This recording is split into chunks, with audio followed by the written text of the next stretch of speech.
किस पार्टी के लोगों ने पूरे बिहार में आतंक मचा के रखा। संगठित अपराध बिहार में समाप्त करने का अगर श्रेय किसी को जाता है तो एनडीए की सरकार को। जैसे दो ऐसे मुख्यमंत्री थे जिन लोगों ने अपने ही बच्चों को नहीं पढ़ाया, 9वीं फेल बना दिया। अपराधी या तो नेपाल जाएंगे, नहीं तो गया में उनका पिंडदान हो। पिताजी से पूछे हैं, वो अपने शर्म आती है उनको ये सब बातें करने में। बिहार में लोकतंत्र समाप्त हो गई, ये हम नहीं, नेता प्रतिपक्ष तेजस्वी यादव कह रहे हैं। जी हाँ, इस मुद्दे पर खास बातचीत करने के लिए हमारे साथ मौजूद है बीजेपी के फायर ब्रांड नेता सुमित शशांक जी। सुमित जी, जिस तरह से तेजस्वी यादव कहते हैं कि बिहार में लोकतंत्र खत्म हो गई है और अपराधियों का जो मनोबल है वह बढ़ गया है, क्या कहेंगे? देखिए, 90 का दशक लोगों ने बहुत बढ़िया से देखा है और बिहार की यूथ को 90 का दशक का दौर में याद दिलाना चाहूँगा, जिस वक्त एक मुख्यमंत्री जिसके घर से चोरी की गाड़ियों का सौदा होता था, तो उस पर भी तो बात होनी चाहिए। और बात इस बात पे भी होनी चाहिए कि अपहरण उद्योग किसके समय में लगा, किसके समय में हत्या, अपहरण, लूट, बलात्कार और अनंत असंख्य नरसंहारों की कहानियाँ गढ़ी और रची गई। ये भी तो देखना है ना, किस पार्टी के लोगों ने पूरे बिहार में आतंक मचा के रखा था। बालू माफिया, शराब माफिया, भू माफिया, शिक्षा माफिया, दवाई माफिया, ये सारे माफिया किस पार्टी में है और चुन चुन कर ऐसे माफियाओं को प्रश्रय देने का काम कौन लोग करते हैं? मतलब आप ये कहना चाहते हैं कि आज वो सभी माफिया का सफाया हो गया, आज कोई माफिया नहीं है बिहार में? देखिए, अपराध का 2 प्रारूप होता है और अपराध के प्रारूप को अगर आप माइन्यूटली एग्जामिन करेंगे तो आपको स्पष्ट रूप से पता चलेगा कि एक संगठित अपराध होता है और एक गैर संगठित अपराध होता है। तो संगठित अपराध बिहार में समाप्त करने का अगर श्रेय किसी को जाता है तो एनडीए की सरकार को जाता है। आदरणीय मुख्यमंत्री नीतीश कुमार जी के नेतृत्व में, कहीं ना कहीं एनडीए के नेतृत्व ने बिहार में संगठित अपराध को समाप्त किया। और गैर संगठित अपराध की बात करते हैं तो गैर संगठित अपराध को भी बहुआयात में समाप्त करने का काम कहीं ना कहीं इस सरकार में हुआ। इसको मैं पूरी तरीके से एक्सप्लेन करना चाहूँगा। आप तुलनात्मक अध्ययन करके देख लीजिए, एक तरफ लूट तंत्र स्थापित था, एक तरफ बिहार की भैंसों का चारा चोरी किया जाता था, एक तरफ घोटालों की लंबी श्रृंखला थी, एक तरफ एक ऐसे दो ऐसे मुख्यमंत्री थे जिन लोगों ने अपने ही बच्चों को नहीं पढ़ाया, 9वीं फेल बना दिया। तो ये भी देखने की बात है, जो व्यक्ति अपने बच्चों के लिए अपने बच्चों के हाथ में कलम नहीं पकड़ा सकता, वो बिहार में गरीबों के हाथ में और अंतिम पायदान पर बैठे हुए व्यक्ति के हाथों में कलम कैसे पकड़ा सकता है? इस पे भी तो बात होनी चाहिए। और इसके अलावा आज के परिप्रेक्ष्य में बात होती है तो पूरी दुनिया में आपने देखा होगा, आप भी युवा हैं और जो भी युवा हैं वो इस बात को बहुत अच्छे से जानते हैं कि डेवलपमेंट के लिए अगर सबसे ज़्यादा उपयोगिता किसी चीज़ की होती है तो वो है एनर्जी सिक्योरिटी की, ऊर्जा सिक्योरिटी की। और ऊर्जा सिक्योरिटी के लिए कौन काम कर रहा है? ऊर्जा सिक्योरिटी आज पूरे बिहार में किस तरीके से चरम पे है। 24 घंटे बिजली प्राप्त होती है और वो भी गुणवत्तापूर्ण बिजली प्राप्त होती है। आज 2 स्पेशल इकोनॉमिक जोन लगाने की बात हो रही है और उस स्पेशल इकोनॉमिक जोन के आने से बिहार से जो पलायन होता था वो पलायन रुकेगा। और कहीं ना कहीं जो बच्चे दूसरे राज्यों में जा करके पढ़ाई करते थे वो बच्चे दूसरे राज्यों से वापस आ करके अपने राज्य में हेवी इंडस्ट्रीज में काम कर सकते हैं।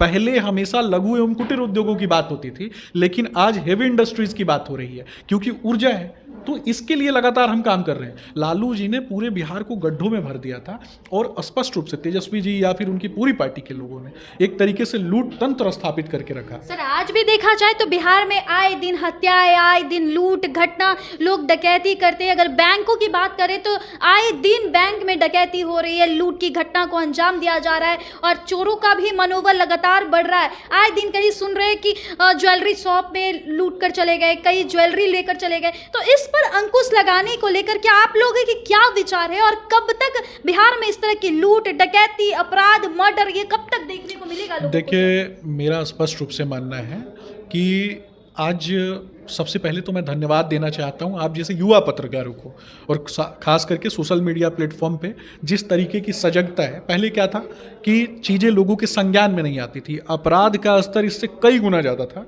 लेकिन लोगों के संज्ञान में नहीं आती थी। आज डिजिटल मीडिया का ज़माना है तो छोटी से छोटी घटना भी कहीं ना कहीं लोगों के संज्ञान में आ जाती है, परंतु उन छोटी घटनाओं को भी रोकने के लिए सतत प्रक्रिया के अनुसार लगातार बिहार सरकार काम कर रही है और इस दिशा में हम काम कर रहे हैं। अभी अगर थोड़े बहुत अपराध बढ़े हैं जो आपने बताया मैं मानता हूँ, तो निश्चित रूप से इस पर नकेल कसने की प्रक्रिया भी जारी है। हमारे आदरणीय डिप्टी सीएम श्री सम्राट चौधरी जी ने क्या कहा कि अपराधी या तो नेपाल जाएंगे, नहीं तो गया में उनका पिंडदान होगा। तो इसकी तैयारी बिहार पुलिस ने पूरी तरीके से कर ली है। तेजस्वी यादव कहते हैं कि लोकतंत्र तो पूरी तरीके से बिहार में समाप्त ही हो चुकी है। कभी पिताजी से पूछे हैं, वो अपने शर्म आती है उनको ये सब बातें करने में। लोकतंत्र की जननी है बिहार, और इसी लोकतंत्र की जननी पर से सबसे पहले शिक्षा को प्रस्थान करा दिया, सरस्वती को समाप्त कर दिया। इसी अनंत असंख्य जो नरसंहारों की कहानियां रची गई और जिस तरीके से घोटालों की लंबी श्रृंखला रची गई लालू जी के काल में, और तेजस्वी जी ने क्या सीखा अपने पिताजी से? लेगेसी में उन्होंने चोरी करना सीखा है। तो उनके पिताजी ने उनको सिखाया क्या कि चोरी करो, डाका डालो। तो उन्होंने भी चोरी करना, दूसरे के किए गए कार्यों का क्रेडिट चोरी करना सीख लिया। वो तो बोल रहे हैं कि 17 महीने में हम सभी लोगों को नौकरी देने का काम किया। जब हम नौकरी की बात नीतीश कुमार से करने चाहते तो नीतीश कुमार का एक ही जवाब आता था कि कहाँ से दोगे, अपने बाबूजी से मांग के दोगे क्या? ऐसा कुछ लोगों से बीच में संबोधित करते हुए तेजस्वी यादव ने कहा है। देखिए, अगर आदरणीय मुख्यमंत्री जी ने जो भी कहा वो बिल्कुल एक तरीके से उस बात को पूरी तरीके से समझना है। समझना ये है कि तेजस्वी जी के पिताजी ने अपहरण उद्योग का नौकरी दिया था, उन्होंने पूरे बिहार में गुंडा तंत्र को नौकरी दिया था, उन्होंने बिहार में किसको नौकरी दी? बालू माफिया, शराब माफिया, भू माफिया को नौकरी दी। शिक्षकों को नौकरी देने के लिए, डॉक्टरों को नौकरी देने के लिए, युवाओं को नौकरी देने का काम आदरणीय नीतीश कुमार जी ने किया, एनडीए की सरकार ने किया, भारतीय जनता पार्टी की सरकार ने किया।